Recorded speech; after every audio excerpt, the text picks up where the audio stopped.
Now on CoastTV News. A possible deal between ICE and Wicomico County. Explored the idea with ICE to assist them. What this means for the county. One seat, two candidates. I'm glad they're having a special election. How business was the focus of a candidate forum in District 20 today. We've been tracking severe storms that have been threatening the immediate Sussex County area. We'll give you the latest on these coming up. This is CoastTV News at 11. Good evening, I'm Brandon Ferguson. Welcome to CoastTV News at 11. We begin tonight with severe weather affecting parts of Delmarva.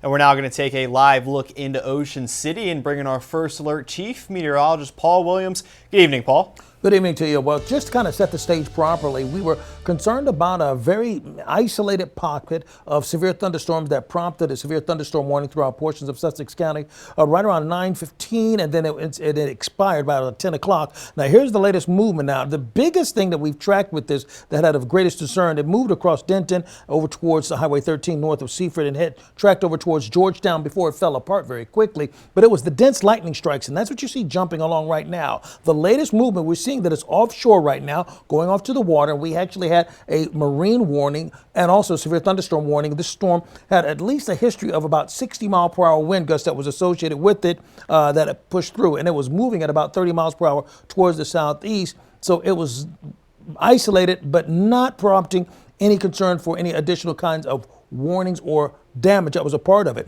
This is part of a cold front that's moving from the north to the south that began to propagate this system as a whole. But this is a very isolated cell that was perpetuated due to the abundance of moisture that we had in place. We had elevated dew point temperatures in the 70s to near low 80s. So everything was just like a tinderbox ready to jump off. But fortunately, we didn't have to deal with any kind of tornadic activity or in any extended time period of dealing with the severe thunderstorms. We were staying at the marginal area at best. We actually have concerns for more in the way of isolated thunderstorms towards the Philadelphia area, but all of that was allowed to expire. That being said, what few sprinkles we have left over, and they're holding on by a thread at best, we're looking for that to come to an end within the next hour. And then by 1 o'clock, we're going to go right back to tranquil conditions for the rest of the night. We do not anticipate any additional fallout from these isolated pockets of thunderstorm that we tracked on our app. So once again, whenever we have severe thunderstorm warnings, we'll always let you know what's happening on our app, particularly as it pertains to Sussex County. But as of right now, no damage, no reports of any tornadic activity or any kind of damage or injuries whatsoever. Thank you, Paul. And before that severe thunderstorm warning earlier tonight, temperatures soared into the 90s today. With that, cooling centers are opening their doors to offer a cool retreat. 7 were open in Sussex and Kent counties, including the Adams State Service Center in Georgetown. The building administrator says they were offering cold water and cooling towels to visitors. The goal is to help people who are in need when the extreme heat is outside. Maybe you don't have air conditioning in your home, or you're elderly, or you've got children, or whatever the case may be. The center did close at 4:30 earlier today, but Wolford says they open their doors whenever there is a heat advisory. The first law enforcement domino on the Eastern Shore could soon fall. That is if the Wicomico County Sheriff's Office does end up striking a deal with ICE. A 287G agreement allows local police to work with ICE in 3 ways: serving warrants, on-street enforcement, and jail enforcement. Wicomico County Sheriff Mike Lewis says his office is eyeing this one and only one.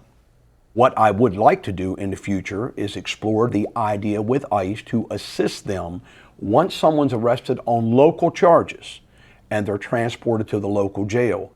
Sheriff Lewis says he has filed paperwork with ICE. He also has spoken with the agency over the phone and email, but he says any deal is likely weeks, possibly even months away from getting done. And nationally, federal immigration officials have deported roughly 150,000 people since President Trump took office. The latest numbers released on Wednesday indicate the agency could deport 300,000 people during Trump's first year back in office. That would be the highest number of deportations since the Obama administration. However, it will be far short of Trump's target of 1 million deportations in a year. And here back locally on your screen right now is a map of Delaware's State House District 20. That area covers Milton and parts of Lewis, Harbison, and Georgetown. And by the way, take a second look because some confused locals who thought they were in District 20 were turned away yesterday because they actually live in other districts. Now the election is ongoing, and with that in mind, today the Delaware State Chamber of Commerce, along with multiple local chambers, came together to host a candidate forum.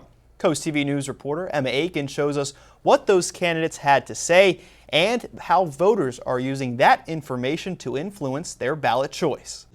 Today's candidate forum focused more on discussions about business rather than questions on policy. So Democratic candidate Alana Berry and Republican candidate Nikki Miller were asked about topics like taxes, minimum wage, and small businesses. The candidates were separately What's your solution to obtaining asked the same 10 business-related questions. Do you support addressing Berry says she's in favor of slowly increasing minimum wage over time so it doesn't hurt businesses. When it comes to taxes, she was more non-committal and says the state needs to reevaluate in the face of budget cuts. Voter Jackie Armstrong is a Berry supporter and sees a through line from her education background and a fiscal future. We cannot have individuals who are not educated, who are not paid well, who are not able to take care of their basic needs. That serves business. I'm able to buy, I'm able to support because I'm not worried about my children, I'm not worried about their health care, I'm not worried about how they're being taught and taught expansively about things. Miller, on the other hand, says she's against raising taxes, she's against raising the minimum wage, and when it comes to the business of growth, she wants to look at more mixed housing options, things like condos and townhomes.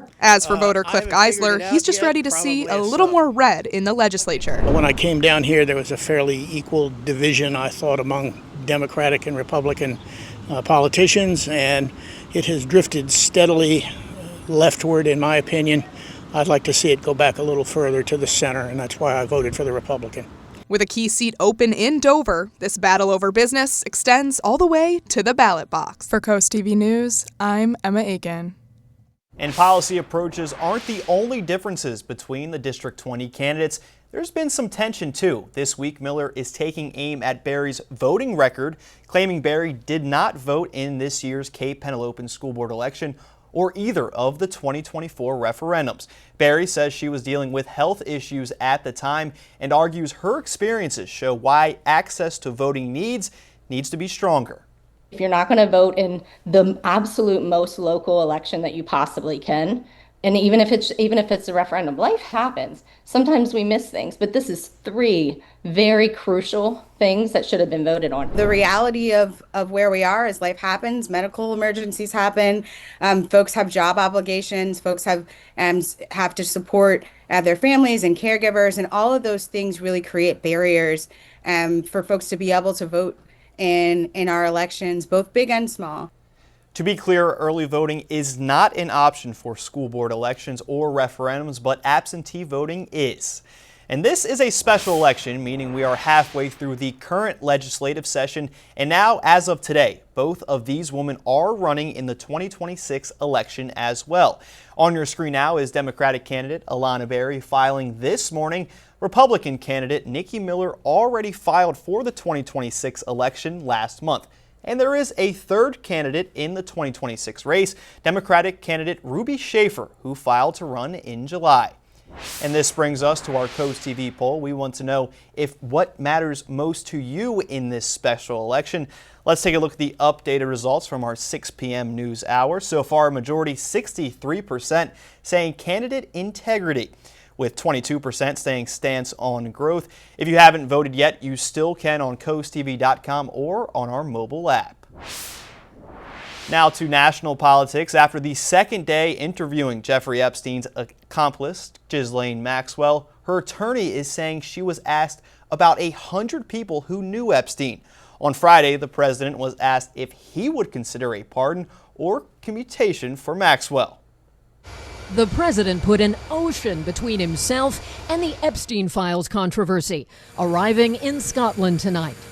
While in Florida, an extraordinary 2-day interview is over, involving Ghislaine Maxwell, co-conspirator of infamous sex offender Jeffrey Epstein, and Deputy Attorney General Todd Blanche, who said he is pursuing information about anyone who committed crimes against victims of Epstein. Today, President Trump was asked if he would consider a pardon or commutation. It's something I haven't thought about. It's really something. I'm allowed to do it, but it's something I have not thought about. Maxwell's attorney says no offer of clemency was discussed or requested. Listen, the president this morning said he had the power to do so. We hope he exercises that power in the right and just way. Notably saying his client opened up about those around Epstein. She was asked maybe about 100 different people. She answered questions about everybody.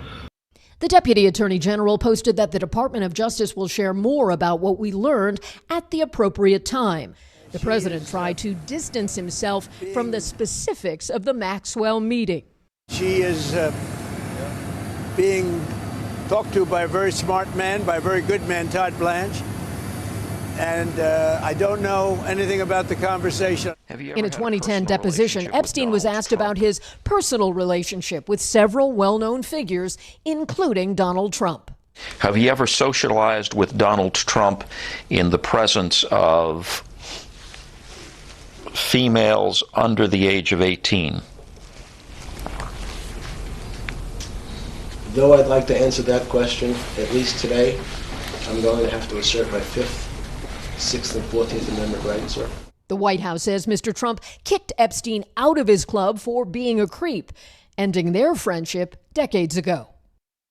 Back here on Delmarva, the community of Ocean Pines in Worcester County is answering the call for better cell phone service. There's a proposal for a new cell phone tower right in the middle of a neighborhood. Here you can see the renderings for the proposed cell tower. The tower will be located at the Ocean Pines Golf Course, which is right in the center of that community. Couldn't text my friends, I couldn't call anybody, so I guess if someone has an emergency, it'd probably be pretty severe. There will be a virtual town hall meeting on Monday evening. People in Ocean Pines can ask questions and learn more about this proposed cell tower. A repeat child sex abuser in Talbot County has been sentenced. Kevin Manning was convicted of 10 counts between 2 separate cases.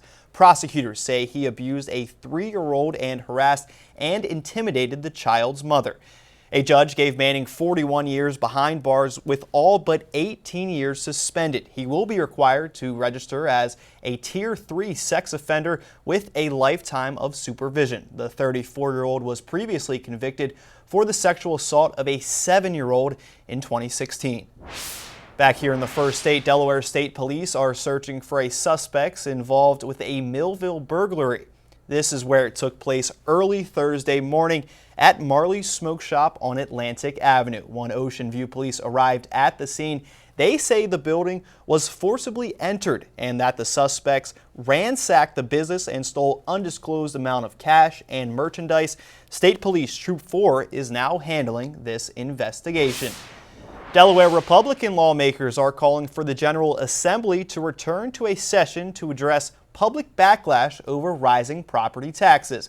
Following a statewide reassessment, the reassessment agreed to by all 3 counties in 2021 was part of a lawsuit settlement that claimed outdated property values were hurting school funding. Earlier this month, the Appoquinimink School Board used that rule to approve a 10% revenue increase, citing a budgeting error. The move caught residents and lawmakers off guard. And for a full breakdown of this, you can find that right now on our website, CoastTV.com. Changes are being made to the Georgetown-Lewis Trail. The flashing pedestrian crossing sign on Sweetbriar Road has been converted to a standard push button. DelDOT advises trail users to push that button to activate the system and wait for a safe window to cross Sweetbriar Road. And there were reminders along that trail in case you forget. And coming up next week, get ready for one of the Eastern Shore's most iconic traditions, the Chincoteague Pony Swim. Watch live as the Saltwater Cowboys guide the wild ponies across the Assateague Channel to Chincoteague Island. Coverage begins at 7 a.m. this Wednesday on DSN and anywhere on DSN+. Don't miss this tradition, the excitement, and the magic of the pony swim, only on DSN. And the Little League Softball Mid-Atlantic Regional Tournament is also happening this week. The Delmarva Sports Network is in Bristol covering Delaware's Camden, Wyoming squad. It is brought to you by Preston Automotive. And And they have live updates on the Delmarva Sports Network app, website, and social media. Coming up next, a 9-year-old dies at Hershey Park. What park officials say happened. Here's what's happening with your Bay forecast. We're looking at 87 for us on Saturday, then thunderstorms returning to our neck of the woods on Sunday. We'll talk about that and track that coming up in 60 seconds. We were indeed tracking some severe storms from earlier. They kind of fell apart, which is exactly what we would like to occur, because I'm not necessarily rooting for any bad weather, but we got to make sure we keep you updated. And please remember, that's why we encourage you to get the app, because we will go on the app for severe thunderstorm warnings, and then we'll come on the air here for any kind of tornado warning. That's the delineation between the two. But right now, everything's calmed back down. We're at 78 in Ocean View. 77 by 2 o'clock with a few lingering sprinkles left over. We're at 77 in Lewis, Indian River Inlet, and Bethany Beach. Dew point temperature in the 70s as well, so we still have a very juiced up atmosphere, although we've already spent a little bit of that energy and moisture thanks to the severe storms we were tracking earlier. It feels like 88 degrees in Seaford, 90 actually in Delmar, and that's where the rain did not fall, by the way.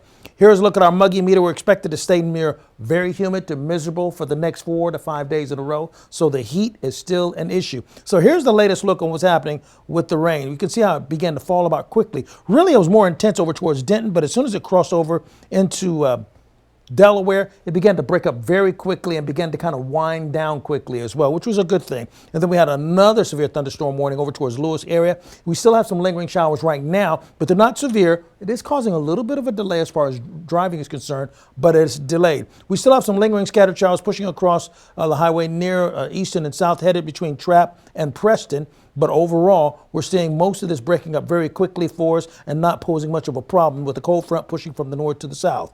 Look for cloudy skies persistent for the rest of the night. We'll wake up to a little bit of a drizzle, okay, between Dover and down towards Milton, particularly in Milton and just north of Highway 9. And all this will break up pretty quickly with temperatures in the 70s. Storyline this weekend, we're looking for a chance of thunder over the weekend, particularly Sunday. And then early next week, we're back to hot, hazy, and humid conditions. You see, highs tomorrow will be in the 80s. We're looking at 91 for us in Cambridge, and we'll warm to 89 degrees in Snow Hill. Future forecast, we're looking at triple digits for us in Salisbury, Delmar, and Seaford. And then on Sunday, we really crank up with the heat once again near 107 in Long Neck, 107 in Milton, and Millsboro, and 102 actually in Long Neck. Our chances of rain will be escalated for us for Saturday night going into Sunday morning. That's primarily it. And then as you take a look at Saturday, we're clear, but Sunday we start seeing it become a lot heavier, moisture kicking in. And then by Sunday evening, about 9 o'clock, we'll be tracking the possibility of at least one strong line of storms that'll push through that will put us in a marginal category for the possibility of rainfall. Our 100 Chincoteague Pony Swim kicks in. We'll watch it live, by the way, on DSN. But the weather forecast, going to be humid, which is probably just right there with that tradition. Mostly sunny skies, not expecting any rain. So at least that's a good thing. And remember, they have more safety protocols with this year's race. Finally, here's a look at your 7-day forecast. After we get past the initial day on Wednesday, we'll have another round of thunderstorms next Thursday and next Friday. Thank you, Paul. The wave pool at Hershey Park was closed one day after a 9-year-old girl died at the park. The 9-year-old was inside the wave pool in distress. Witnesses say that they watched the 9-year-old get pulled out of the pool, and seconds later, lifeguards blew their whistles to then evacuate everyone else. In a statement, the CEO of Hershey Entertainment said, quote, "From the moment our lifeguard team recognized that a child was in distress, they performed an immediate rescue, followed by continuous coordinated life-saving efforts by our lifeguards on site, first responders, and medical personnel." Derry Township Police Department said they're working with Dauphin County Coroner and Hershey Park to review the death of this young child. Coming up, vaccination funding cuts, what a new government review revealed. This is Coast TV News at 11. Millions of dollars marked for state and local vaccination programs have been cut. That's according to a review of the Department and Health and Human Services financial agreements. Officials with those programs say the reduced funding will likely force cuts to staffing and services and potentially result in lower vaccination rates. The Trump administration has repeatedly said it is focusing on trimming budgets. Much of this money states spend on vaccination programs comes from the federal government. And things are going to look a little different for baseball fans hoping to grab a hot dog and beer at this weekend's Red Sox versus Dodgers series in Boston.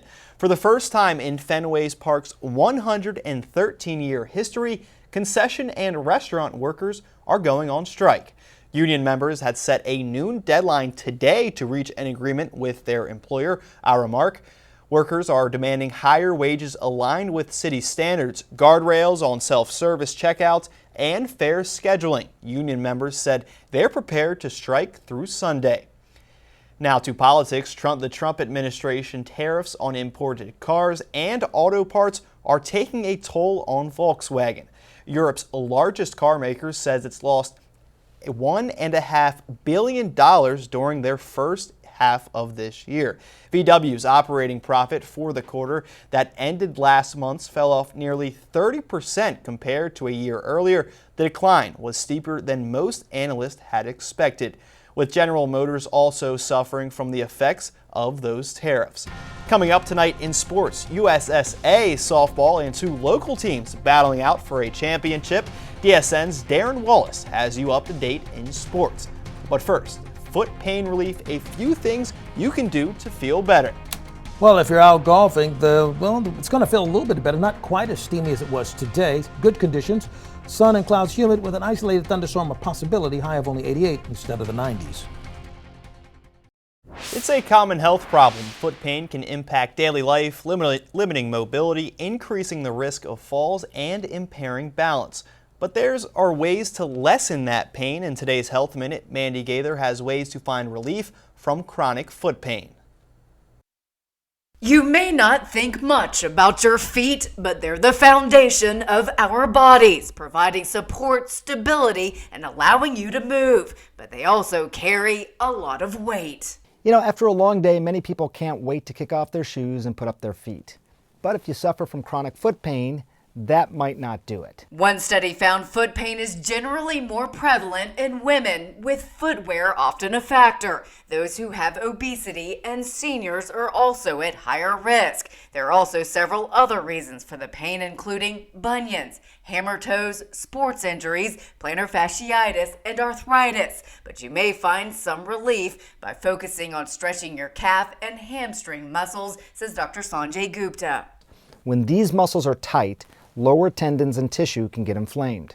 One good stretch is just flexing your foot up towards your shin. You should feel the stretch in the back of your leg. Gupta says to also try ankle and foot circles. Start with toes at the 12 o'clock position and rotate feet at the ankles clockwise and counterclockwise, or do windshield wiper motions with your feet. He says toe curls may also help. Picture yourself trying to pick up something with your toes and then hold that position for 5 seconds. Then relax. Do that 10 times. Doing these sorts of exercises daily will help keep your muscles loose and may ease your foot pain. For Health Minute, I'm Mandy Gaither. The Delmarva Sports Network from the Wawa Studios. Good evening, everyone. It was a busy day on the diamond all over the East Coast. We had two local Little League teams playing for a championship and plenty of USSSA softball right here in Maryland. Let's start here in Salisbury with some of that softball action. It's week 2 of the Eastern Region National Championships here in Salisbury. The 14U PA Extreme took on the 14U Empire State Huskies this afternoon. We pick things up in the top of the third. Leah Kaditz smokes a liner down the third base line. That'll roll to the wall, and Nora Magdiaz would come around to score on the stand-up double. The Extreme lead 4-1. We go to the bottom fourth now. Huskies trailing 6-1. Make it 6-3. Siobhan Berry crushes a long ball to cut the Husky deficit to 3, but the comeback effort comes up short as the Extreme would hold on to win 6-5. Let's head over to the baseball diamond now. Berlin Little League taking on Montgomery County for the Maryland State title. All zeros in this one until Landon Hodges drops a base hit into no man's land, and Jordan Cuevas comes around to score the game's only run as Montgomery County would go on to win the Maryland State title, ending Berlin's run. It was a great season for the boys. And we finally have a final score from Bristol, Connecticut. Camden, Wyoming's special summer is over. It used a 5th inning rally to tie the game at 4, but ultimately fell to Pennsylvania in extras 5-4. It was a run that will certainly be remembered The Ascent congratulates the ladies on a truly unforgettable season. That wraps up another great night of sports. Have a great weekend. Until next time, Delmarva.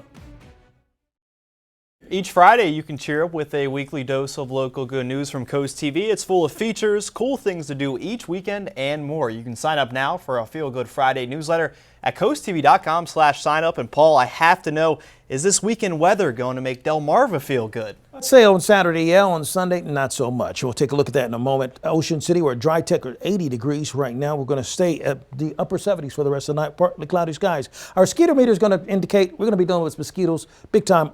Really Saturday, Sunday, even going into Monday. It's courtesy of Pest Solutions. By the way, Ann Gallagher is our umbrella giveaway winner. Congratulations. Keep up with your forecast by calling our weather line. Sponsored by the law offices of Brockstedt, Mendalis, and Federico. The number to call is 443-880-9100. Finally, here's a look at your extended forecast. Now, here's why I said, yeah, Saturday, not so much Sunday. Saturday, we're going to be dry. Not as steamy as today, but 87. 90 with Sunday, we're going to see some thunderstorms, particularly Sunday evening between 7 and 10 o'clock, specifically 8 o'clock is what I'm looking at. Then after that, we go back to being really steamy Monday, Tuesday, and Wednesday of next week. Thank you for that, Paul, and thanks for joining us here for Coast TV News at 11. For more news and local weather, download our Coast TV News app. The Tonight Show, starring Jimmy Fallon, is up next. We'll see you tomorrow night for Coast TV News at 6. Have a great night.